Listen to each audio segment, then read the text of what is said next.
দোকানে আসছি তো বাকি খাতা এখন তানজিল ভাই চেক করবে কত টাকা হয়েছে।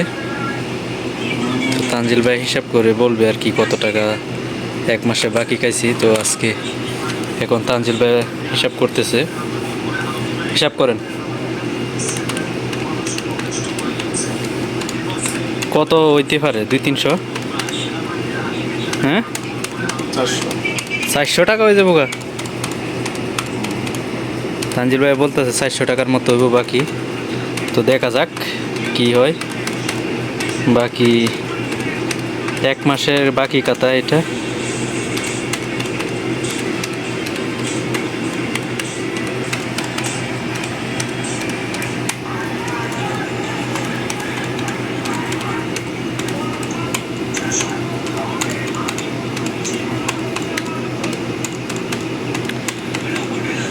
দেখেন কতক্ষণ লাগতেছে হিসাব করতে, তার মানে বোঝা যাইতেছে অনেক টাকা হয়েছে। ক্যালকুলেটর টালগিয়ে দিই কত টাকা। এই যে দেখেন 129 টাকা। ভাবছিলাম তো অনেক হয়ে যাবো, কিন্তু হয়েছে মাত্র 129 টাকা।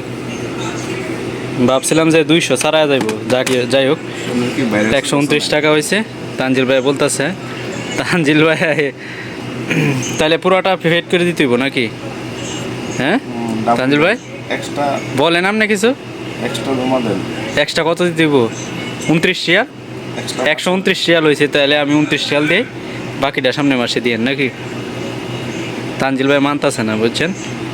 যাই হোক আমি এখন পুরোটা মানে ক্লিয়ার করে দিব, আবার নতুন করে আগামী মাসের জন্য আবার নতুন খাতা খুলবো ইনশাল্লাহ। আগামী মাসে আবার দেওয়া হবে। তো এখন দেখেন 200 রিয়াল পাক্কা কসকসা দুইটা নোট দিতেছি। 129 টাকা রাখবো তানজিল ভাই। তো রাখার পরে বাকি টাকা আমাকে ফেরত দেন।